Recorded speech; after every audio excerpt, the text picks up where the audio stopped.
Renato Gaúcho define nome, Cebolinha no Flusão e festa marcada nos Estados Unidos. Fala, rapaziada do BTB Esportes, tudo bem, como vocês estão? Eu me chamo Yuri Duque e já estou preparado para mais um giro de notícias do Tricolor das Laranjeiras. E é claro que eu estou falando do Fluminense Futebol Clube aqui na tela do BTB Esportes. Seja bem-vindo, mas antes se inscreve aqui embaixo, é muito fácil, de graça, não custa nada. Você vai se tornar um inscrito do nosso canal, acompanhando todos os nossos conteúdos diários e, é claro, tratando-se desse vídeo do Flusão. Para você que já se inscreveu, aperta no botãozinho do like, deixa o seu comentário e também o compartilhamento, porque é de suma importância para mais e mais torcedores possam acompanhar o nosso conteúdo. Fechou? Sem mais delongas, vamos iniciar o nosso giro de notícias, porque temos muito o que comentar do dia a dia do Tricolor. Iniciando com a primeira notícia de hoje, Renato Gaúcho define nome, porque já está confirmada a ausência do Canóbio para os próximos confrontos do Fluminense. Inclusive, um duelo importante contra o Juventude no estádio Alfredo Jaconi amanhã. E o torcedor que vai ter essa dúvida de quem pode compor a posição já está basicamente confirmado. O Renato Gaúcho definiu o nome do Keno entre os titulares para esse duelo. O atacante, em revelação até pelo próprio treinador, era a opção entre os titulares nos últimos jogos. O problema é que o Keno passou por uma lesão. Isso não foi informado pelo Fluminense, ele estava passando por um tratamento que foi ali escondido pelo Tricolor, justamente para não trazer ali uma negativa ao jogador que está vivendo uma sequência de lesões constantes, e ele acaba ficando de fora, e a opção era o Canóbio. A torcida estava criticando muito a utilização do uruguaio dentro dessa partida, e a confirmação do Keno entre os titulares pode ali se confirmar após a última partida do Fluminense em duelo válido pela Sul-Americana contra a União Espanhola no Maracanã, onde o Keno foi um diferencial. Existia um Fluminense antes do Keno e um Fluminense pós-Keno na partida. Ele fez total diferença, entrou, marcou o gol, além de ter sido um cara com muita raça. No final do jogo acabou sentindo ali um incômodo muscular, já tinha feito uma sinalização para o técnico Renato Gaúcho, que por opção resolveu tirar o Keno, independente dele já ter entrado ali ao longo da bola estar rolando. Então o jogador ficou de fora da partida, mas a princípio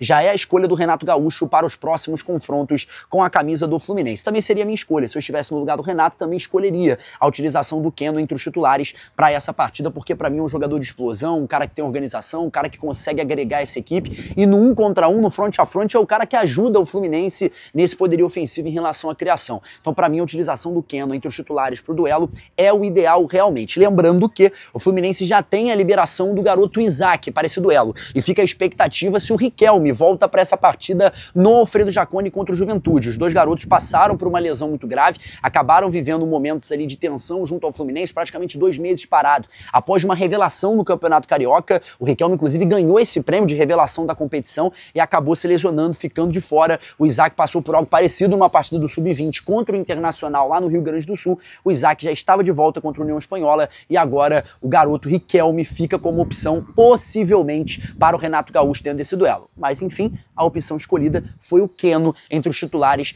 para esse duelo. E aí entra sobre o assunto mercado de transferências, porque não tem Canóbio, não tem Otávio, não tem Facundo Bernal, e o Fluminense já pode ter definido uma prioridade no mercado. O Cebolinha pode estar nessa lista de contratação do Fluminense. Calma que eu vou explicar toda essa história, porque ontem surgiu a notícia no canal Somos Fanáticos, informando de que o Fluminense estaria interessado na contratação do Cebolinha para a temporada de 2025. Yuri, você tem essa apuração concreta? Tem essa informação vindo dos bastidores do clube? Não. Tô passando crédito aqui pro canal Somos Fanáticos, que trouxe essa informação da possibilidade de negócio envolvendo o Everton Cebolinha com o Fluminense. É claro que se a gente fosse tratar de maneira verdadeira com o torcedor de casa que está nos acompanhando, é uma negociação muito difícil. Uma negociação que seria praticamente, realmente uma vitória pro Fluminense dentro desse mercado de transferência. O Cebolinha seria titular com certeza na composição do Renato Gaúcho. Vale ressaltar que o Renato trabalhou com o Everton Cebolinha no Grêmio e seria ali uma facilidade talvez em uma negociação,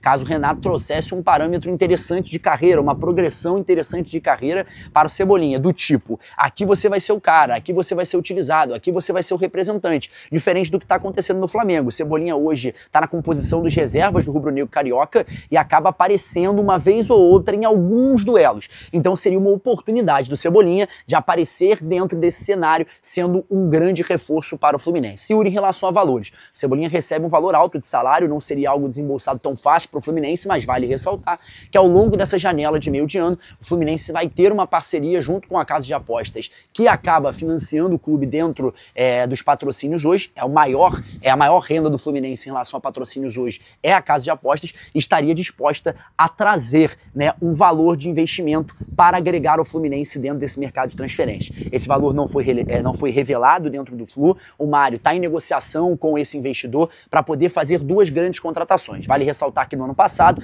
o Thiago Silva chegou em uma negociação envolvida desta forma. O Fluminense não tinha o valor para desembolsar a volta do Thiago Silva em meados de junho do ano passado. O Thiago tinha a vontade de retornar, uma negociação envolvendo a casa de apostas e o Fluminense traz o Thiago. Tanto que o Fluminense hoje acaba rentabilizando menos de 1 milhão por mês com o Thiago, porque a casa segue se comprometendo em pagar os salários do defensor tricolor, beleza? Só para trazer aqui um retrato para vocês, que deve estar estranhando que tem um gramado aqui atrás, hoje a gente está num palco diferente. A gente está fazendo, junto, né, em parceria com a Maricá TV, a partida entre Maricá e Pouso Alegre, válido pelo Brasileirão Série D. E aí por isso vocês estão vendo aqui ao fundo a imagem do estádio municipal João Saldanha. Só para retratar o torcedor aonde eu tô, porque às vezes a galera já está acostumada a ver uma imagem de fundo no vídeo e hoje a gente está num fundo diferente, não é nada de Fluminense, não é nada dessa maneira, porque eu tô na equipe de reportagem dessa partida, beleza? Então trazendo aqui o último recorte sobre Cebolinha, não tenho essa informação concreta, não tenho a confirmação realmente de um envolvimento em negociação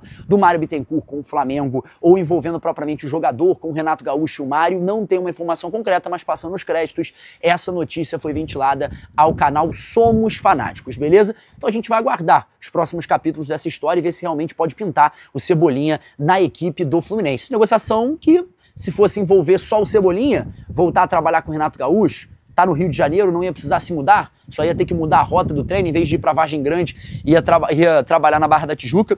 Então, enfim, seria uma possibilidade de negócio que assusta são os valores ao tricolor. Falando um pouco sobre Campeonato Brasileiro, porque amanhã tem rodada importante. O Fluminense tem pela frente o Juventude no estádio Alfredo Jaconi. Eu falei isso ainda há pouco aqui no vídeo. Partida dificílima, mas que interessa muito ao Fluminense. Para esse duelo, segue fora Facundo Bernal, segue fora o volante Otávio, que não joga mais na temporada. Além disso, o atacante Canóbio, que vai passar hoje por uma cirurgia na cabeça. O Canóbio teve um choque, né, envolvido com o goleiro do União Espanhola nessa última semana em rodada válida pela Sul-Americana. Ele está internado no Hospital Barra Dora, onde está tendo todos os cuidados da equipe médica. O Canóbio tá bem, já postou uma foto. Ele teve uma fratura no crânio e aí vai ter que passar por uma cirurgia para retocar tudo que aconteceu. O jogador já tirou uma foto, tranquilizou a galera, conversou, falou que tá bem, agradeceu ao torcedor tricolor pelo apoio, pelas mensagens, mas o Canóbio fica de fora e ainda há essa dúvida se o Canóbio viaja ou não para o Super Mundial. Há essa dúvida, o atacante uruguaio era peça utilizável, ele não teve como ir no consulado americano no Rio de Janeiro para tirar o seu visto. Eu trouxe ontem a lista completa dos jogadores que estiveram no consulado, muitos garotos da base, o Kelvin esteve por lá, o Wallace Davi esteve por lá, o próprio Isaac, o próprio Riquelme, jogadores que foram tirar o visto para viajar para o Mundial. Lembrando que a lista do ano passado permitia 26 atletas no antigo formato Mundial de Clubes. Esse ano, o Fluminense, o Flamengo, o Botafogo e o Palmeiras podem levar 35 atletas dentro da lista de relacionados para esse duelo. Então é mais do que 2 times. Pode viajar tranquilo, vai ter gente que só vai passear, que vai estar na lista de relacionados, caso seja utilizado, vai ser peça importante. E o Fluminense prioriza a ida desses garotos das divisões de base de Xerém para valorizar, né, hipervalorizar a presença deles no Super Mundial, até por conta de carreira também. O garoto vai poder falar na bagagem que teve um Mundial de Clubes, que participou, e caso o Fluminense seja campeão, né, o que a gente tem que acreditar até o final, porque pode ser uma possibilidade, futebol é algo improvável, não é algo certo, futebol é incerto. A gente pode imaginar um cenário Fluminense campeão e aparecendo esses garotos dentro de uma festa de título, dentro de uma bagagem, uma medalha de Mundial, é algo que pesa muito até na hipervalorização para uma venda futura. Falando de Super Mundial, tem festa marcada para você, torcedor, que vai viajar aos Estados Unidos para acompanhar o Fluminense. O Flusão estará hospedado na cidade de Carolina do Norte. Então não erra, galera. Não vai para Nova York, não vai para Miami, Carolina do Norte, para poder acompanhar o Fluminense. Inicialmente vai ser por lá. Porém, para você que tem interesse, terão pontos de festa para os torcedores tricolores espalhados pelos Estados Unidos.